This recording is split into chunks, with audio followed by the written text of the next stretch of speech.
Halo Infinite is getting rid of red versus blue, and I'm not the biggest fan of the system it replaced red versus blue with. In defense of the series moving away from that iconic red versus blue look, I've seen people say that the concept of team colors is somehow outdated, and while I strongly disagree with the concept of a team wearing team colors being outdated, I do actually understand why 343 did away with team colors for Halo Infinite specifically. What I dislike is not that red versus blue is gone, but that it was replaced with a system that I feel has problems that could potentially make Halo Infinite a lesser game. I'm not saying it's all doom and gloom though. My hope is that everything I'm going to say right now is not actually an issue. The hope is that this is all just pointless anxiety and that the game will actually be fine. In this video, I just wanted to share with you the issues I have with the glowing outlines because 343 is looking for feedback and I felt that I should give them mine. It would be dishonest of me to keep this to myself. If you find yourself enjoying the video, a like, a comment, and a share would be appreciated since it feeds the hungry YouTube algorithm. Before we do that, let me quickly plug something I've been doing on the side. Gimme is a platform where us content creators can make smaller reviews of things such as games, electronics, etc. I actually did a review of a Sonic game that I'm quite fond of, and I left a link in the description. I discuss the gameplay styles, the levels, and the content of the game, and if you're curious, I'd love to hear your feedback on the format and what other things you think I could cover there. Check the link down below.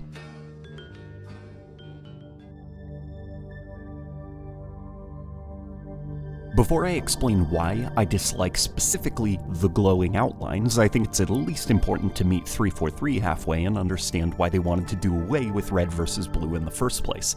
So, the first order of business is accessibility. For all the weird hostility I usually see online against the push for greater accessibility options in games, the money that modern games make speaks for itself. In general, it's smart business to try to make your game as inviting to play for as many people as possible. What was once just simple subtitles for the hearing impaired has expanded into things such as colorblind filters, UI tweaking, audio options, different controller presets, and that's only continued into the modern day with full-on campaign AI tweaking, voiced main menu, support for external peripherals, etc., etc. A valid criticism of the red versus blue team color system is that for those who suffer from forms of color blindness or sight impairments, an inflexible team color system makes the act of playing Halo difficult for some people. Instead of allowing Halo to continue to just be unavailable for certain people, 343 wants to create a new way to tell friend from foe that isn't locked to specifically red and blue as colors. A system that can be twerked and tweaked until it provides a visual experience that allows for most people to hop on and tell who to shoot at after a bit of fiddling in the options menu. This isn't the only reason it was done though. The shift away from team colors also allows the developers to monetize the colors you wear on your armor. In previous games, your colors were something divorced from in-game monetization. There was no real money value assigned to color combinations, thus their exclusion in modes with team colors was no big deal. In Halo Infinite though, custom colors are now a monetized aspect of the game's free-to-play elements. Making sure that expensive pink coating you bought is always on display is important because it makes you feel like you got your money's worth and it lets you unintentionally advertise whatever is in the weekly store to other players. It's part of why you see so many games nowadays have outro or intro screens that place players on pedestals, why so many games like Call of Duty now have these flashy, semi-out-of-place kill animations that lock the camera into this cinematic third-person perspective. You're a salesman, and the cosmetics you've equipped are the products being pitched to the player on the receiving end of your rifle. So, there needed to be a new friend or foe system that served the dual purpose of allowing for a more customizable visual experience to help make the game more accessible, and the more eye-rolling but understandable need to drive the in-game economy and skin sales. We now know why 343 wanted this new way to tell friend from foe. We understand what their goals were. What I take issue with is the system they arrived at, because I feel the glowing outline system they created is a rather weak one and it has some problems that didn't exist before in Halo.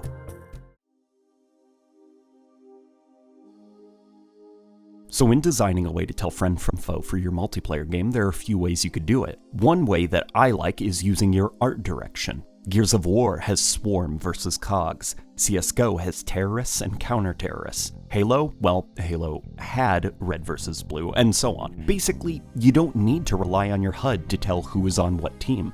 The art design of the world and the players provides enough information for you to work off of.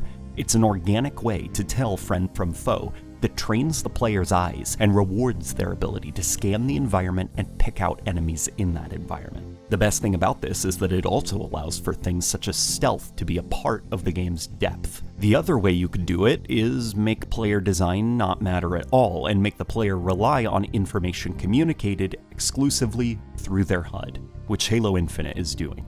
If you were able to turn off the HUD completely and the outlines, the art direction and world of Halo Infinite makes no effort to tell you a player's allegiance. Whose team is this guy on? No clue, because the HUD isn't telling you. The player is then taught to ignore the art and the world, because that's all just pointless cosmetics that person bought. No tactical information is gleaned from looking at their armor. Just focus on if you can see a glowing batch of HUD goo on your screen, and then shoot at that HUD goo. Over the course of the game's lifespan, training your players to essentially ignore the environment, ignore trying to pick out small details in that environment, just shoot at the big glowy, has a chance to backfire, because when that big glowy fails to communicate information to the player due to a bug, due to poor art direction, or just other finicky stuff that can't be accounted for, the player has no in-world organic backup. The body design of the characters does not tell them anything. It's just pointless cosmetics that people bought. There's a brief stall, a moment of confusion. The rules of the game have been broken. It lasts a fraction of a second, and you may start firing again. But in a competitive shooter, that little stall because you were confused by the HUD is enough time for the enemy to win the gunfight against you. During the Halo Infinite flight, players reported being confused when seeing a cloaked or partially cloaked player because there was no HUD goo on them. They spent the whole flight shooting at things the HUD told them to shoot at, and when presented by a player not covered in HUD goo, it confused them. I personally even found myself getting confused at times when players got too close to each other, since the glow of friendly players will bleed through walls and through other players. Their glowing would interfere and mix with the glowing of enemies and gel into this neon Tron-like mess, and I didn't know who was in front of who or when to start firing, and eventually I learned the better strategy was to just wait until the players separated. Due to the game's organic in-world art direction not having any way to tell a friend from a foe outside of the shield color, which requires a player to be damaged, and even then that can sometimes be inconsistent depending on the color of the armor underneath their shield, you have players stalling and waiting for their HUD to give them more information on who to shoot. For all the accessibility issues of Red versus Blue, as someone with pretty good eyesight, I never had any moment of hesitation in who to shoot at like I did during the Infinite flight. I never had bizarre moments where I felt confused or conflicted by neon HUD goo on my screen and what it was trying to tell me. The human eye is very good at analyzing body language and design, picking colors out in the environment. One look at the paint on my enemy's armor, and that's all the info I needed before I start blasting. Now you may be hearing these issues I had with the clarity of the HUD goo and say, wouldn't it be the same thing if there was just a guy in a dark room and you couldn't see them? And to that I'd actually say this brings us to our next point. Stealth is valuable as a skill. It rewards the one using it, and it teaches a lesson to the one on the receiving end. Both players share this moment of hunter and hunted, and there's a chance that the loser can learn from the situation and check that corner better. YouTube guides can be made on how to stealth on a map. Counter guides can be made on how to spot those stealthers. That's depth, not just in the gameplay, but outside of the game, in the community. That organic friend versus foe brought you. Stuff that drives the community to engage with itself and better itself. That's a game story and a test of skill that you won't get by smearing players in HUD goo designed to give away their position at all times irregardless of lighting conditions. And in situations where the red outlines are obstructed, don't render properly, or just confuse people when wearing certain coatings, that lack of clarity doesn't have the excuse of, well, duh, you can't see them, they're in shadows. That's a failure of the game's HUD to tell you that that guy you can clearly see standing out in the open might be a friend, or he might be a foe. Who knows? The HUD goo is having some issues right now, because Lord knows looking at the player's expensive armor coating that they bought isn't going to give you any tactical information to work off of. You've just got to sit on your butt and wait for the HUD goo to clarify itself. Now, this isn't to dismiss criticisms of blues being able to hide easily in dark rooms, because there are instances in Halo where, due to the lighting or the map art, blues kind of had this advantage in dark environments, especially in the case of Halo 5 with its already iffy art direction. direction, not doing it any favors. These kinds of map art issues do actually excite me because I think it gives 343 a tool that they can exploit to draw eyes to Halo. It gives them something that headlines will be written about, and it gives us content creators something to make videos about, which only draws eyes to the game. Counter-Strike Go's Dust 2 is regarded as one of the best maps ever made for a competitive shooter. The corners, the sightlines, the artistic clarity. The reason I bring it up is because, like Halo Infinite, CSGO is a here-to-stay game that was supported for years and will continue to be supported for years. Dust 2 wasn't always the perfectly balanced masterpiece it is now. It got to this point by evolving and updating itself over the course of 2 decades. When a visibility issue is reported, the map's art and lighting is updated to eliminate those issues. Could you imagine if Halo Infinite followed this mold? Not simply releasing maps and if they don't work, oh well, move on to the next one. Continuing to evolve and refine these maps with community help, and build Halo Infinite into a game that, like CSGO, is revered for how excellently focused all of its maps are. As it sits, 343 has no need to update the art of their maps when a simple tweak of the HUD goo will suffice if visibility issues are reported.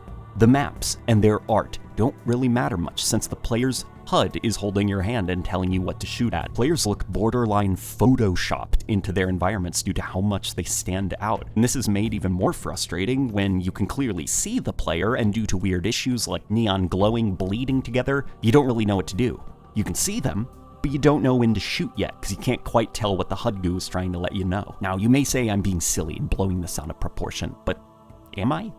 Do you think what I proposed about new versions of maps, guides on how to spot players in organic environments, and the value that comes from organic in-world friend or foe systems like Red versus Blue, like Swarm versus COG, do you think all of that really is just not a big deal? I think designing a game that actively encourages the community to make guides about it, to have articles written about it, and have the community constantly getting better, training their eyes and their reflexes, I think that's a pretty big deal. And I think Halo loses a lot by opting for a system that just holds your hand and smears everything of interest with HUD goo. So, hopefully you have a better sense of my issues with the glowing player system. It is this artificial, out-of-world way to communicate information with no in-world way to tell who is friend or foe by simply looking at the player's armor whenever the HUD fails to communicate what you should shoot at. And due to the friend or foe system not being integrated into the art of the game, there's no real need for the art to ever be overhauled, because visibility issues will just be corrected by a tweak of the HUD goo. Something I want to pitch to you, the viewer. Irregardless of how you feel about the glowing outline system or not, just for the sake of debate, how would you design a friend or foe system that had to allow for in-game monetization and something that you could tweak for accessibility options, but was in-world and was driven by the art direction of the world? A way for you to look at an enemy, whether it's the armor they're wearing, stuff on the armor, and be able to say, that's an enemy, or that's a friendly. A couple of suggestions from me would be leveraging the armor lights on Spartans. In the Halo universe, Spartans typically have these lights that dot their armor. Why not have those lights reflect the color of their team? Tie those armor lights then to the accessibility options. You can make enemy armor lights red, pink, blue, whatever you need. Another way I could see you doing it is bringing back armor team colors and tying them to the options menu. You can put enemies in pink, green, or whatever armor paint job you need to see them better. The only downside to that is it's less monetizable. But either way, I'll pass the question off to you in the comments section and share this around if you feel similarly. I have a feeling that this take will probably be a bit divisive, but hopefully I was able to articulate myself well. Let me know how you feel down below. I'll be reading the comments. And guys, I'll see you on the next video.